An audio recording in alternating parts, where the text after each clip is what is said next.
Pres Anies Saudara sebut Republik didirikan untuk semua, bukan untuk anggota keluarga atau untuk satu golongan tertentu saja. Apa sebenarnya maksud pernyataan Anies Baswedan? Kita bahas malam ini bersama dengan perwakilan Timnas Anies Muhaimin, Saan Mustafa, ada juga juru bicara TKN Prabowo Gibran, Billy Mambrasar, dan di studio sudah hadir juru bicara TPN Ganjar Mahfud, Masinton Pasaribu. Bang Masinton, selamat malam. Ya, selamat malam.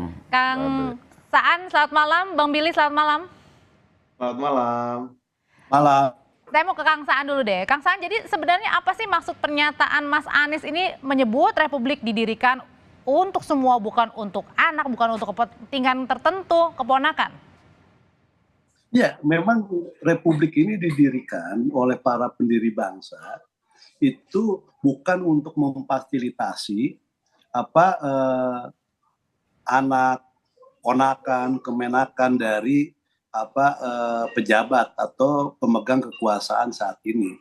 Republik ini didirikan itu untuk memberikan putra-putri terbaik bangsa untuk bisa mengelola bangsa ini dengan baik. Jadi sindirannya langsung ke Pak Jokowi dan juga Mas Gibran ini? Enggak. Ini ditujukan ini untuk mengingatkan semua. Termasuk mengingatkan kepada diri sendiri, Mas Anies sebagai calon presiden, dan mengingatkan kepada yang lain. Jadi tidak ada sasaran tertentu yang dituju, enggak.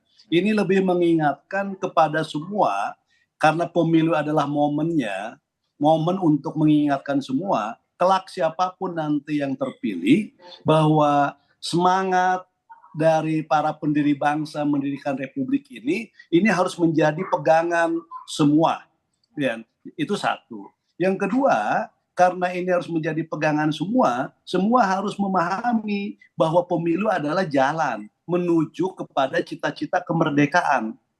Pemilu adalah jalan menuju kepada tujuan berbangsa dan negara. Karena pemilu itu adalah jalan menuju cita-cita kemerdekaan dan tujuan berbangsa dan negara, maka hendaknya mereka semua mengabaikan atau menanggalkan semua semangat-semangat yang namanya semangat nepotisme, semangat dinasti yang gitu-gitu, itu harus ditanggalkan agar yang mengelola. Dan itu ditujukan untuk keresahan saat ini, Kang Saan? Ya, kita memang kalau misalnya dilihat ini mengingatkan semua, dan kalaupun misalnya ada fenomena dan sebagainya, ini sekali lagi ini bagian untuk mengingatkan ke semua pihak. Jadi tidak ada yang pesan tertentu kepada yang tertentu juga. Jadi enggak ya. Oke. Kalau gitu saya tanyakan ke juru bicara TKN Prabowo Gibran, Bang Billy Mambrasar, yang juga sebenarnya merupakan staf khusus presiden ya. Kalau dari Bang Billy sendiri ngelihatnya kenapa sih Capres Mas Anies sampai juga Capres nomor urut 3 Mas Ganjar juga ngomongin hal yang serupa nih? Keresahan apa yang ditangkap, Bang? Ya, menurut saya gini, kalaupun akhirnya memang ditujukan kepada presiden, sindirannya adalah ditujukan kepada Presiden Joko Widodo, sebenarnya jawabannya sederhana. Seluruh proses administrasi yang sesuai dengan regulasi, sesuai dengan perundang-undangan telah dilakukan. Yang pertama. Yang kedua, seperti perkataan Presiden Joko Widodo bahwa kembali lagi hak demokratis itu ditujukan kepada rakyat. Apakah rakyat memilih atau tidak memilih? Hak paling utama terutama ada di tangan rakyat. Kalau memang dipilih oleh rakyat, maka itu menjadi pilihan rakyat. Kalaupun tidak, maka tidak. Yang ketiga, kalau kita belajar daripada pelajaran bangsa-bangsa lain ya, kita belajar dari yang paling jauh dulu, Amerika Serikat. Kita lihat beberapa presiden yang membuat achievement besar ya untuk bangsa Amerika menjadi negara superpower seperti sekarang, itu juga adalah lahir dari anak-anak politisi atau anak-anak pemimpin yang sebelumnya mereka telah menjabat. Saya kasih contoh, salah satu presiden yang paling dikenal sepanjang masa oleh Amerika Serikat, John F. Kennedy. John F. Kennedy ini membuat 5 pencapaian utama yang diingat oleh bangsa Amerika. Satu adalah dia berhasil membawa Amerika keluar dari krisis. Nah, kalau dikaitkan dengan bangsa kita nih, Indonesia, Bang Billy. Ya, sebentar saya selesaikan dulu. Kemudian yang kedua, dia mengangkat ekonomi Amerika menjadi superpower. Dia membuat banyak sekali hal-hal besar.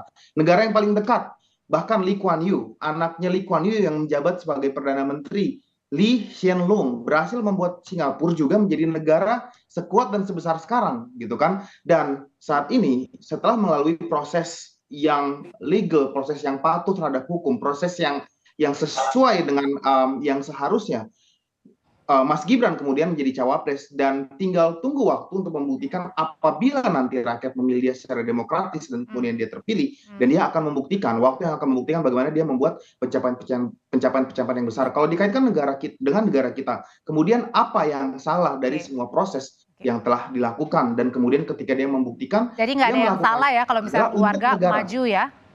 Betul, dia melakukan ini untuk negara dan bangsa Indonesia, bukan untuk kepentingan keluarganya juga. Seperti itu. Bang Masinton. Jadi kan yang disampaikan Mas Anies itu ya benar. Sebagai sebuah sejarah bahwa sejarah bangsa kita itu didirikan oleh kaum terdidik. Tapi kaum terdidik yang mana? Kan gitu ya. Tentunya kaum terdidik yang sadar. Punya kesadaran memperjuangkan nasib bangsanya dari tindasan kolonialisme dan imperialisme. Karena banyak juga kaum terdidik itu yang tidak punya kesadaran, malah dia menjadi bagian dari komprador, gitu ya, yang melegitimasi seluruh kebijakan-kebijakan kolonialisme pada saat itu. Nah jadi kaum terdidik itu basis sandarannya adalah etika dan moral.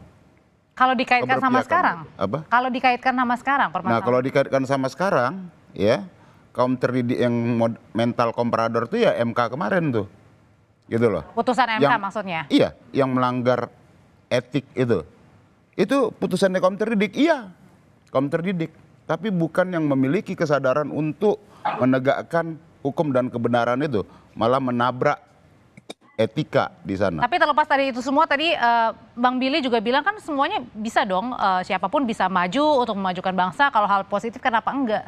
Lah iya, semua punya hak, punya kesempatan gitu loh. Tapi melalui proses, satu. Kedua, tidak melanggar aturan, tidak melanggar etika. Kan itu Pak.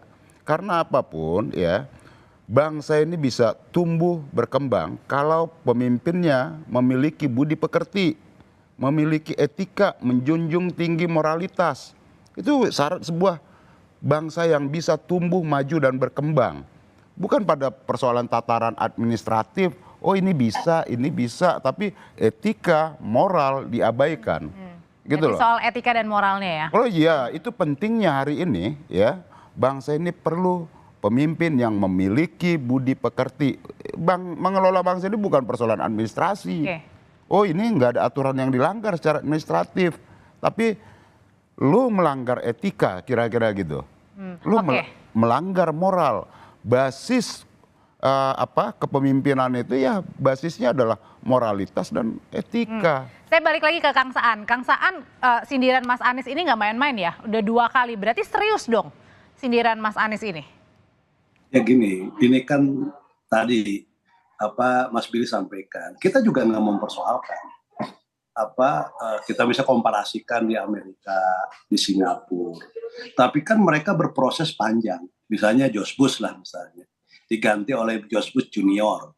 Tapi ada proses panjang sebelum ketika bapaknya lengser. Tapi ada proses yang panjang sehingga ketika kehadiran mereka itu juga tidak mempersoalkan. Jadi sebenarnya kita tidak mempersoalkan, tapi prosesnya dan sebagainya. Nah yang kedua, kenapa Mas Anies ngomong ini? Ini kan soal kita ingin kunci utama itu soal keteladanan. Tadi kalau Bang Masinton soal etik, moral dan sebagainya, soal keteladanan. Ketika kita diresahkan oleh fenomena di bawah misalnya, sampai dulu DPR membuat undang-undang terkait dengan soal dana kutip politik dinasti ya, yang akhirnya juga dibatalkan oleh Mahkamah Konstitusi karena itu menyangkut terkait untuk pilkada ya waktu itu terkait dengan soal hak asasi manusia. Kita tidak mempersoalkan, walaupun kita nggak larang, itu ada jeda saja, jeda 5 tahun. Itu waktu itu ada jeda 5 tahun. Jadi yang Kang Saan mau sampaikan adalah siapapun boleh maju, siapapun boleh berpolitik, asal prosesnya, etikanya, caranya. Ada proses dan ada pertanggungjawaban. Secara tadi proses, keteladanannya dan sebagainya. Tahan dulu sampai situ ya Kang ya. Saya mau tanyain ke Bang Billy. Bang Billy tadi katanya siapapun boleh maju kok asal ada etikanya, ada prosesnya. Satu, proses ya. Kalau saya kasih contoh lagi kembali ke John F. Kennedy, ketika dia pertama kali menjadi politisi, dia masih umur 20-an. Kemudian dia mengambil pimpinan di beberapa posisi dan kemudian dia ditunjuk sepanjang sejarah menjadi salah satu presiden Amerika Serikat termuda. Ya, artinya apa? Artinya proses tersebut dijalani bisa cepat, bisa lambat, tetapi proses. Kata kuncinya dari bangsaan proses. Mas Gibran berproses. Ya, Mas Gibran berproses, sempat memimpin menjadi kepala daerah. Ya, Tapi lebih tadi dari kata Bang setahun, 2 tahun. Masinton bilang ada yang tadi putusan MK begitu. Mas Masinton move on karena keputusan telah dibuat, kita melihat ke belum depan, move on kita ya Bang fight, katanya. gitu kan. Oke. Semua telah dilalui, move on, titiknya sudah selesai. Ya, proses etika, proses administrasi, semuanya sudah berjalan. Ayo lihat ke depan, seperti itu. Dan kembali lagi menyanggah sindiran apabila, oh ini ditunjuk anaknya untuk kepentingan keluarganya. Tidak juga, tidak benar, karena Pak Presiden Jokowi selama 2 periode berjuang untuk bangsa Indonesia, bukan untuk kepentingan keluarganya, dan pencapaian-pencapaian luar biasa telah dicapai. Pak Prabowo berkomitmen untuk melanjutkannya bersama dengan Gibran, juga untuk bangsa dan negara, bukan untuk kepentingan keluarga, bukan untuk kepentingan pribadi. Pak Prabowo mikirin apa lagi, usianya dia, kekayaannya dia, apa yang telah dia capai, yang dia Mas Anies juga bangsa, negara, bukan kepentingan. Oke, kalau gitu sekarang saya tanyain, katanya belum move on Bang. Itu yang mengerdelkan persoalan. Sebentar, Mbak Audrey, satu dulu. Saya pengen bilang kebetulan karena Bang Masinton juga ada di sini.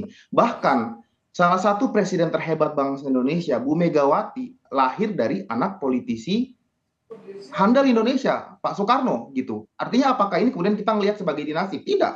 Ibu Megawati ketika terpilih menjadi presiden, anak daripada seorang presiden sebelumnya, apakah ini sesuatu yang salah? Tidak juga. Dan dia mencetak sejarah sebagai presiden. Bang, ini Bang Masinton menanggapi ini. Satunya Indonesia. Nah, dulu di situ ya, Bang. Ya, gitu. Itu ketidakpahamannya. Jadi kita memahami ketidakpahamannya. Bu Megawati itu berproses dan tidak ada aturan yang ditabrak. Ini Gibran juga berproses, Bang. Terima kasih Abang bilang saya tidak paham gitu kan. Ya, Sangat paham. Putusan MK itu ada pelanggaran etik berat dengan Majelis Kehormatan Mahkamah Konstitusi. Jadi itu harus dimaknai di situ. Jadi tidak bisa kemudian menyatakan, oh ini sudah kita harus move on apa segala macam. Yes, oke. Ini kita move on, kita hadapi pemilu, kita jalani pemilu. Tapi kita tetap harus mengingatkan bahwa ada proses etik yang dilanggar di sana, di MK itu. Dan itu putusan Majelis Kehormatan Mahkamah Konstitusi. Kemudian tadi dia memperbandingkan tentang kepemimpinan muda di Amerika. Mereka lahir melalui sebuah proses yang tidak melanggar etika, tidak melanggar aturan. Jadi ya, ketika kemudian muncul pernyataan-pernyataan, kenapa kemudian ini cenderung kok kayaknya membangun dinasti, karena orang melihat ada aturan yang ditabrak. Kenapa kemudian orang melakukan kritik? Oh ini model belimbing sayur katanya. Ini calon yang rasanya asam, kecut lagi. Nah itu muncul tuh diksi-diksi begitu, fenomena seperti itu di sosial media dan lain-lain sebagai sebuah kritik publik terhadap fenomena yang ada sekarang. Bukan kita tidak move on, sangat move on, kita bergerak, beranjak, maju menghadapi pemilu ini dengan jujur, adil dan terpercaya. Capres Mas Ganjar juga setuju dengan pernyataan dari Mas Anies ini? Ya tentu, itu sebagai sebuah fakta sejarah bahwa bangsa ini didirikan oleh kaum terdidik. Kaum terdidik yang itu yang saya katakan tadi. Kaum terdidik yang sadar untuk memperjuangkan bangsanya keluar dari tindasan kolonial dan imperialisme tadi. Bangsa terdidik itu juga ada dua modelnya. Bangsa yang terdidik dia sadar, dia akan menjadi sandaran perjuangan masyarakat tadi, rakyat tadi. Dan ada bangsa yang terdidik, tapi dia menjadi legitimator tuh terhadap penindas yang disebut komprador. Dia disebut juga tuh intelektual tukang disebut itu. Dia terdidik, tapi dia komprador, agen. Sebagai yang melegitimasi tindakan-tindakan curang tadi itu. Oke, kalau gitu satu pertanyaan terakhir ke bapak-bapak semuanya. Kang Saan, kalau gitu sebenarnya apa sih yang ingin disampaikan oleh Mas Anies? Pengingat apa yang ingin disampaikan? Coba disampaikan oleh Mas Anies. Ya gini, kita ini kan ada keresahan ketika kita melihat fenomena-fenomena di bawah di daerah. Kepala-kepala daerah itu mempraktekkan politik-politik banyak yang dinasti ya, dari suami ke istri ke anak, terus juga ada nepotisme dan sebagainya. Ini juga menimbulkan sebuah kegelisahan tersendiri. Nah, sebelum kita menangani fenomena yang ada di daerah, itu muncul fenomena di tingkat elit. Nah, seakan-akan apa yang terjadi di daerah itu mendapatkan legitimasi bahwa apa yang dilakukan di bawah itu tidak ada masalah. Toh di level elit juga itu dilakukan yang sama. Artinya mereka mendapatkan sekali lagi justifikasi melakukan itu. Nah, maka yang Mas Anies ingin sampaikan adalah elit atas itu harus memberikan keteladanan. Teladan dari atas akan merembes ke bawah. Nggak ada rembesan itu harus dari bawah ke atas. Memberikan contoh ya? Contoh teladan. Oke, baik. Bang Billy. Topik malam ini adalah tentang sindiran apakah majunya Pak Prabowo dan Gibran untuk kepentingan negara atau untuk kepentingan anak kemenakan gitu kan. Kembali kepada argumentasinya, maka kedua narasumber yang hadir hari ini belum mematahkan bahwa sindiran tersebut tepat, membenarkan bahwa memang majunya Prabowo dan Gibran adalah untuk kepentingan anak kemenakan pribadi, bukan untuk kepentingan negara. Jadi belum dipatahkan. Malah Bang Masinton kembali lagi kepada keputusan MK tentang etis dan tidak etis. Padahal gugatan nomor 141 2023 oleh MK sudah memperkuat dan memantapkan putusan MK nomor 30 tahun 2003. Artinya tidak ada perdebatan lagi di sini gitu ya, Bang? Dan mengikat sebagai institusi negara. Jadi move on ke depannya. Singkat Bang Billy. Hari ini sama sekali tidak terpatahkan, belum terpatahkan gitu. Memang mereka maju adalah untuk kepentingan negara. Baik, artinya tidak usah ada perdebatan seharusnya ya, dan tidak ada saling sindir. Betul. Bang Masinton. Kepentingan negara kesannya kayak mereka aja tuh perjuangkan negara. Kita ngobrol di sini nggak membahas tema negara tuh. Nah, itu kekonyolan bahwa negara ini adalah saya. Itu bahaya betul itu. Jadi perdebatan kita bicara ini memang nggak dalam konteks negara nih. Gitu loh. Kita ngobrol sama Pak Saan, emang nggak dalam konteks negara. Emang dia aja tuh yang ngerti negara, ngerti apa gitu loh. Itu yang mau kita maksud, penyesatan seakan-akan heroisme tentang negara ini yang mereka. Gitu yang menepuk dada, saya ini berjuang untuk atas nama negara.